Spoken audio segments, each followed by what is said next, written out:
आखिरकार ये Disney plus Hotstar, उसके अलावा भी ये यूट्यूब, नेटफ्लिक्स, अमेजॉन प्राइम, इन सब पे आखिर ये स्ट्रीमिंग प्लेटफॉर्म कैसे काम करते हैं, आज हम इस वीडियो में जानेंगे, लेकिन राइट आफ्टर दिस।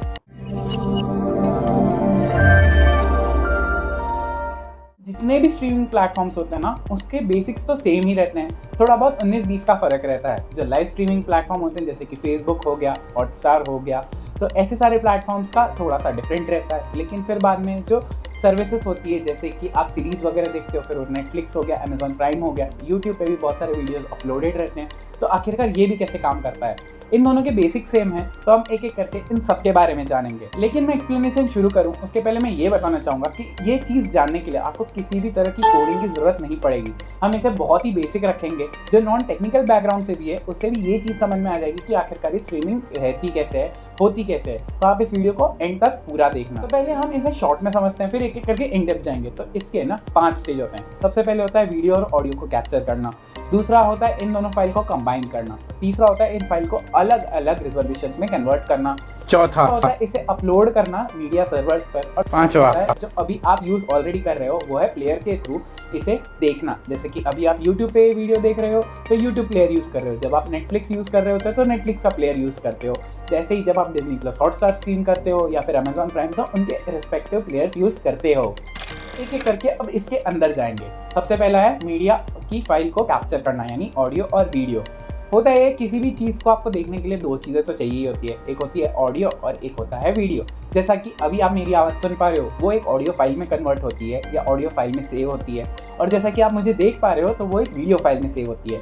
सेम चीज़ अगर हम IPL या फिर अभी T20 वर्ल्ड कप चल रहा है तो उसकी मैच की बात करें, तो आपने देखा होगा कि ग्राउंड पे बहुत सारी जगह कैमराज लगे होते हैं। इसके अलावा भी बहुत सारी जगह माइक भी लगे होते हैं, फिर वो कमेंट्री बॉक्स में हो रहा हो या फिर ऑन ग्राउंड भी बहुत बार प्लेयर्स के साथ में लगे होते हैं। तो ये माइक हर जगह लगे होते हैं जहाँ से हमें ऑडियो फाइल मिलती है, और कैमरा बहुत सारी जगह होते हैं, तो उसी के चलते हमें वीडियो फाइल भी मिल जाती है। ये दोनों फाइल कैप्चर होने के पास जाती है दूसरे स्टेज में, यानी कि एनकोडर के पास।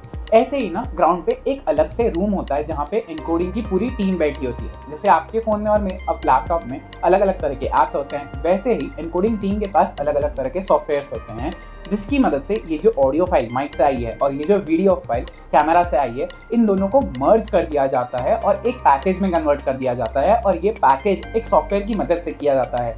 और ये जो सॉफ्टवेयर होते हैं ये उन एडिटिंग टीम के पास होते हैं जो बैठ के ये सारी चीज़ें करते हैं। थोड़ा सा टेक्निकल जाऊंगा, लेकिन जिसे नहीं भी समझ में आ रहा है वो नेक्स्ट स्टेप की तरफ जा सकता है। ये सिर्फ इन्फॉर्मेशन उन टेक हेड्स के लिए जिन्हें और इन डेप्थ जानना है।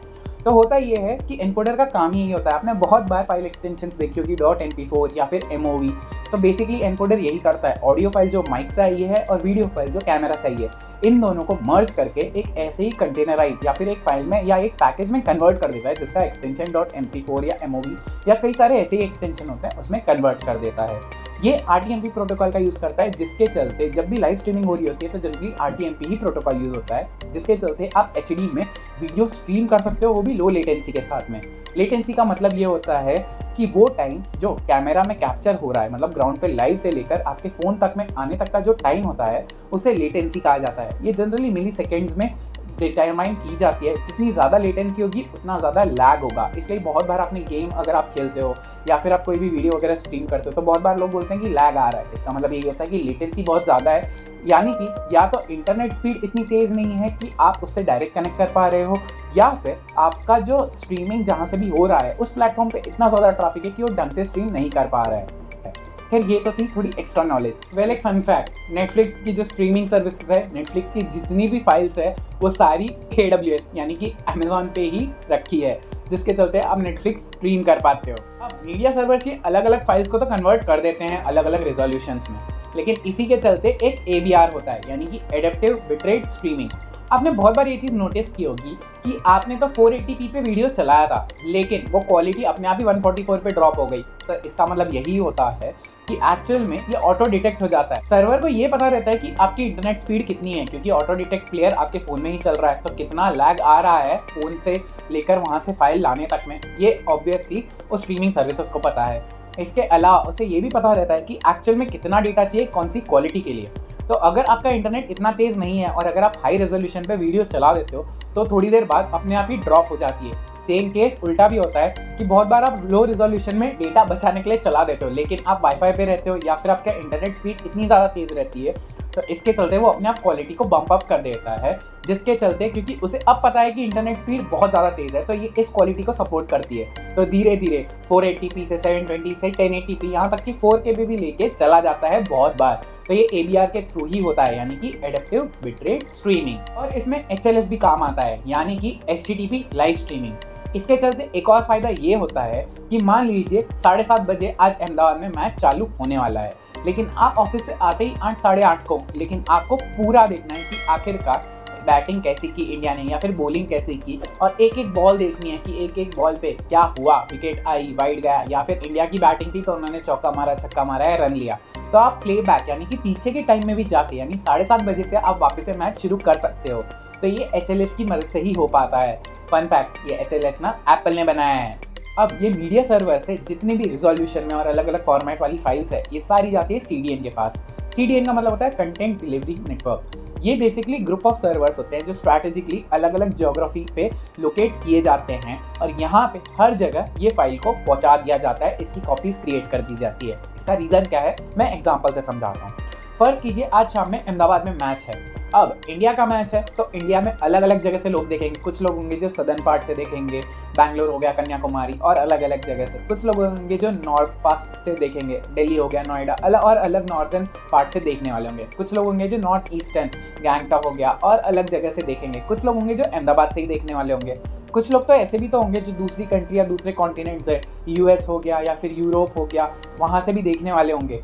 तो जो अहमदाबाद में बैठा है, अगर ये ग्रुप ऑफ सर्वर्स नहीं होंगे जोग्राफिकली डिफरेंट प्लेसेस पे, तो जो अहमदाबाद में फर्ज कीजिए अगर एक ही सर्वर होता जो अहमदाबाद में है, क्योंकि मैच तो अहमदाबाद में, तो अगर अहमदाबाद में मैच है तो अहमदाबाद में जो ये चीज़ स्ट्रीम कर रहा है उसे तो तुरंत मिल जाएगी फाइल, लेकिन जो नॉर्थ में या फिर साउथ से जो स्ट्रीम कर रहा है उसे थोड़ी डिले मिलेगा।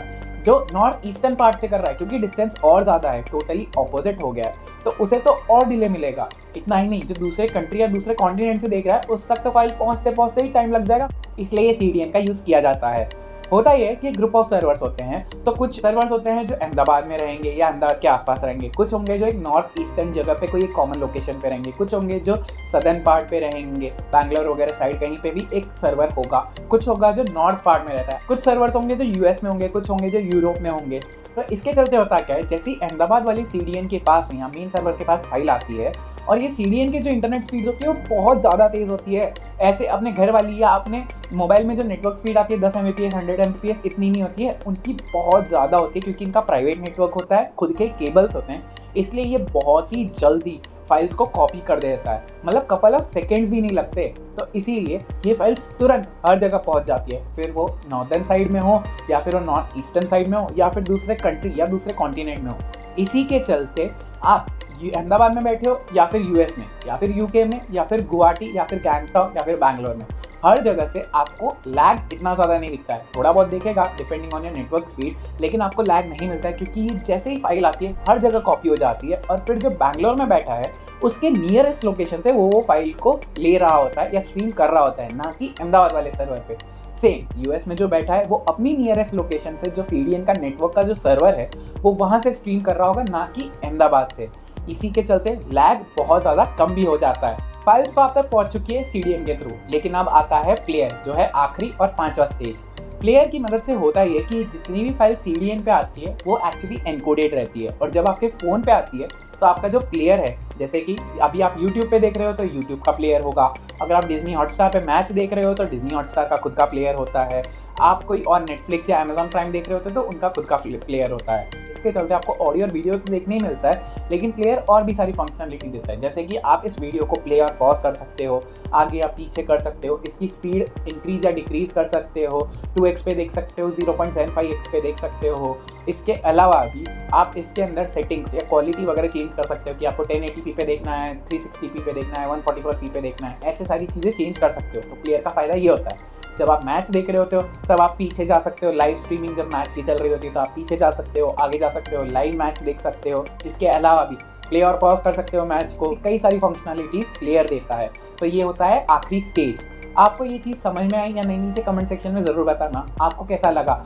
ये सारी चीज़ें जो भी पूरी प्रोसेस है ये कुछ कपल ऑफ सेकंड में होते हैं, इसलिए कोहली वहाँ जब छक्का मार रहा होता है तो आपके फ़ोन पे भी विद इन सेकेंड्स आपको भी दिख रहा होता है कि कोहली ने छक्का मारा है। आपको आई होप इस वीडियो से कुछ सीखने मिला होगा, कुछ जानने मिला होगा। अगर वीडियो अच्छा लगा है तो जोर से उस लाइक बटन को दबा दीजिए, जिसके चलते यूट्यूब के एल्गोरिदम को भी लगे कि ये वीडियो अच्छा है और लोगों तक ये वीडियो पहुंचाए, जिससे उन्हें भी पता चले कि आखिरकार ये T20 वर्ल्ड कप जो देख रहे हैं वो स्ट्रीम कैसे होता है। ये वीडियो दोस्तों के साथ भी शेयर कर दीजिए ताकि उन्हें भी पता चले कि आखिरकार ये स्ट्रीमिंग सर्विसेज काम कैसे करती है। अगर आप चैनल पर नए हो तो चैनल को सब्सक्राइब कर दीजिए और बेल नोटिफिकेशन ऑन कर दीजिए ताकि आपसे आने वाली वीडियो की नोटिफिकेशन बिल्कुल मिस ना हो। अंटिल नेक्स्ट टाइम, ये बात हमेशा याद रखना कि ज्ञान बांटने से बढ़ता है।